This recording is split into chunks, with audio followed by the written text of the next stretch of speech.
Hamas ने पाकिस्तान से मदद की गुहार लगाई है। पाकिस्तान की तारीफ में हमास ने इतने कसीदे पढ़े कि वो खुद भी इसे नहीं पचा पा रहा है। हमास की तारीफ से पाकिस्तान गदगद जरूर है, लेकिन गरीबी और आतंक की मार झेल रहा पाकिस्तान भीख मांगकर देश चलाने पर मजबूर है। जब इस बंदे ने पाकिस्तान से कुछ मांगा तो सबके जबड़े ऐसे जैसे जमीन पर गिर गए।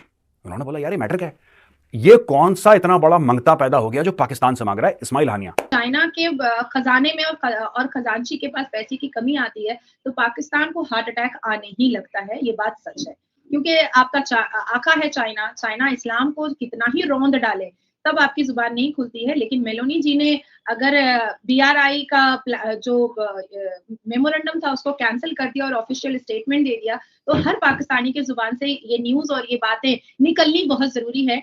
बड़ी हैरानगी की खबर यह है कि हमास, जिसको बहुत सारे मुल्कों ने एक दहशतगर्द जमात डिक्लेयर किया हुआ है, कोई मिलिटेंट कहता है, कोई दहशतगर्द कहता है, उसके लीडर जो इस्माइल हानिया है वो कह रहे हैं कि अगर पाकिस्तान हमारी मदद करे तो इजराइल का जो गजा ऑफेंसिव है वो रुक सकता है और ये सीज फायर बंद हो सकता है। इंडियन प्राइम मिनिस्टर की मुलाकात हुई इटालियन प्राइम मिनिस्टर मेलोनी के साथ, और उसके बाद इटली ने ये ऑफिशियली अनाउंस किया है कि हम चाइना का हिस्ट्री का सबसे बड़ा जो प्रोजेक्ट है BRI उससे ऑफिशियली एग्जिट करते हैं। भारत और इटली का कॉम्बिनेशन बहुत खूबसूरत नजर आ रहा है, बिल्कुल नजर आ रहा है।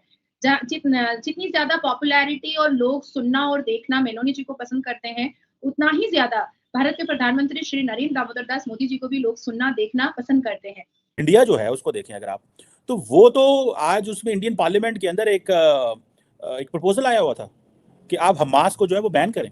दिमाग हमारा पैदल है, साइंस और टेक्नोलॉजी से हमारा कोई लेना देना नहीं है, कल्चर से हमारा कुछ लेना देना नहीं है, हमारा तो लेना देना रिमोट कंट्रोल जिहाद से है। तो इस्माइल हानिया साहब आए और उन्होंने बड़ा ज्ञान दिया और उन्होंने पता क्या बोला। BRI की अगर बात करें जो ओवरऑल जो प्रोजेक्ट है, इटली की तरफ से भी यह खबर आई है कि जब से इंडियन प्राइम मिनिस्टर ने इटली की प्राइम मिनिस्टर के साथ मुलाकात की है, दुबई में ये मुलाकात हुई थी, ठीक है, उसके बाद जो है उन्होंने ऑफिशियली ये बोल दिया कि हम BRI का मजीद हिस्सा नहीं बनेंगे।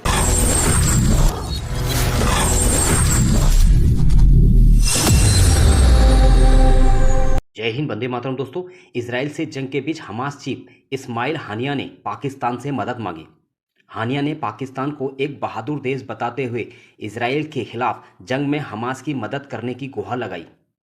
दोस्तों, आप और हम सब जानते हैं पाकिस्तान एक भूखा नंगा देश है, वह किसी की क्या मदद कर सकता है और इजराइल पाकिस्तान की क्यों सुनेगा। इजराइल के सामने पाकिस्तान की क्या औकात है। अगर पाकिस्तान ने ऐसी कोई गलती की तो पाकिस्तान को इसके गंभीर नतीजे भुगतने होंगे। दोस्तों, दूसरी तरफ भारत के नक्शे कदम पर चलते हुए इटली की PM ने चीन को एक बड़ा झटका दिया जिसकी वह कल्पना भी नहीं कर सकता।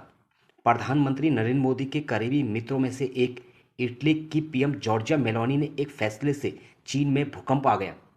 इटली ने 4 साल बाद चीन की BRI से खुद को अलग कर लिया। आगे देखते हैं दोस्तों वीडियो।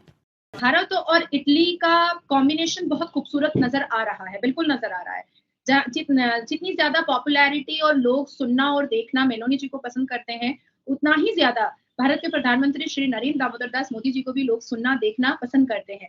जिस तरह से मेलोनी जी वर्ल्ड लेवल में एक बहुत ही रिनाउंड लीडर के हिसाब से मानी जाती है, उसी तरीके से ये पूरी दुनिया, ये पूरा वर्ल्ड हमारे भारत के प्रधानमंत्री को बहुत ही प्रिय और बहुत ही रिनाउंड वर्ल्ड लीडर के हिसाब से देखा जाता है। जाहिर सी बात है कि जब दो बहुत स्ट्रॉन्ग लीडर आपस में मिलते हैं तो बहुत सारी ट्रेड और बायलैटरल रिलेशंस पर बातचीत होती है और बहुत ही अच्छी बातचीत होती है। और दो देशों के साथ साथ G7 में जुड़ रहे और G20 में जुड़ रहे हर एक देशों की उन्नति के बारे में बात होती है। इंडिया उसको दहशतगर्द जमात करार दे रहा है through it's institutions, not through the act of the parliament. Pakistan जो है उससे इस्माइल हानिया ने मदद मांग ली है। अब ये क्वेश्चन, और मजे की बात है कि बहुत सारे जो पाकिस्तानी पार्लियामेंटेरियंस हैं वो बड़ी अजीब अजीब बातें भी कर रहे हैं, जिसमें एक पार्लियामेंटेरियन जो थे वो मुशाहिद हुसैन थे। उन्होंने रिसेंटली कहा कि पाकिस्तान को तो हमास को रिकग्नाइज करना चाहिए और हमास के जो है वो सपोर्ट में आना चाहिए और उसकी तो मदद करनी चाहिए। अच्छा, मजे की बात यह है कि वो जो ऑर्गेनाइजेशन जो कश्मीर में इंडिया के खिलाफ लड़ रही हैं उसको तो इंटरनेशनल कम्युनिटी दहशतगर्द करार दे चुका है। आप LAT के हाफिज सईद को जो है वो सजाएं दे रहे हैं under the UN security council, और आप चले हैं हमास की सपोर्ट करने। पाकिस्तान जो है उसको भी क्लियर पोजीशन लेनी है कि वो क्या करना चाहते हैं। अब फॉर एग्जांपल रिसेंटली मैंने ये पॉइंट लिखा हुआ था कि जो लश्कर तैयबा है उसको इजराइल ने दहशतगर्द जमात जो है वो करार दिया, ठीक है। तो इंडियंस, वो जारी बात है, वो very happy and in return the Israelis wanted कि जो इंडियन गवर्नमेंट है वो इनको वो भी दहशतगर्द करार दे। और हम ये कहें जनाब कि ये तो देखें इंडिया ने भी कर दिया है। सो उन्होंने कहा हमारे कौन से पाकिस्तान के साथ ताल्लुकात हैं या कुछ है, सो हमें इससे कोई फर्क नहीं पड़ता।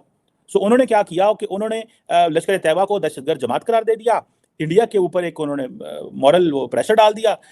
लेकिन इन रियलिटी जो इंडियंस हैं उन्होंने हमास को थ्रू अपने इंस्टीट्यूशंस तो कहा है कि जी जो ऑर्गेनाइजेशन इस फ्रेमवर्क में करे, क्योंकि मैं देख रहा था in south of India someone invited, I think Jamaat Islami south of India में एक जमात इस्लामी के एक जो प्लेटफॉर्म पे हमास के एक लीडर वो मशल, आई थिंक उनका नाम है समथिंग मशल रिलेटेड मशल, उनको जो है वो इन्वाइट किया था।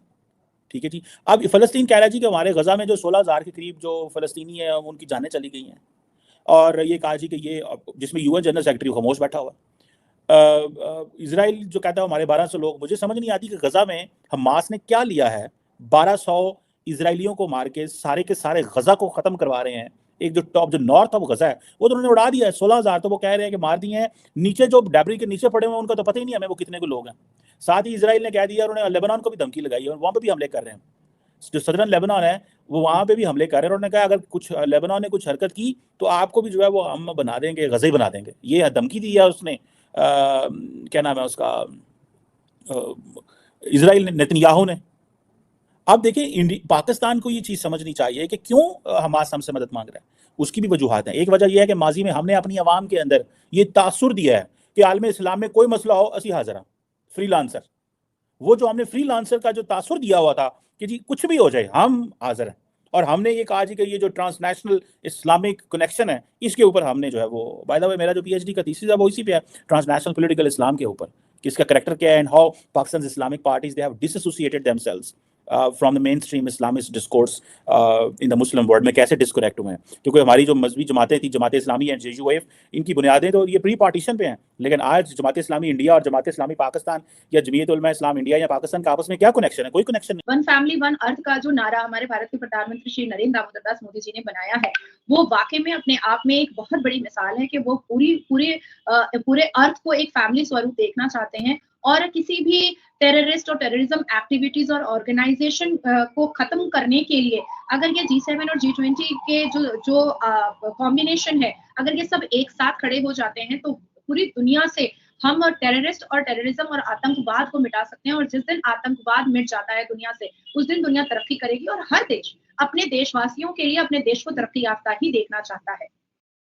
अब बात आती है कि जाहिर सी बात है कि जब चाइना का GDP फॉल करता है, जब चाइना का बायलैटरल रिलेशन डैमेज होता है, जब चाइना के खजाने में और खजांची के पास पैसे की कमी आती है, तो पाकिस्तान को हार्ट अटैक आने ही लगता है। ये बात सच है, क्योंकि आपका आका है चाइना। चाइना इस्लाम को कितना ही रौंद डाले तब आपकी जुबान नहीं खुलती है। लेकिन मेलोनी जी ने अगर BRI का जो मेमोरेंडम था उसको कैंसिल कर दिया और ऑफिशियल स्टेटमेंट दे दिया, तो हर पाकिस्तानी के जुबान से ये न्यूज़ और ये बातें निकलनी बहुत जरूरी है।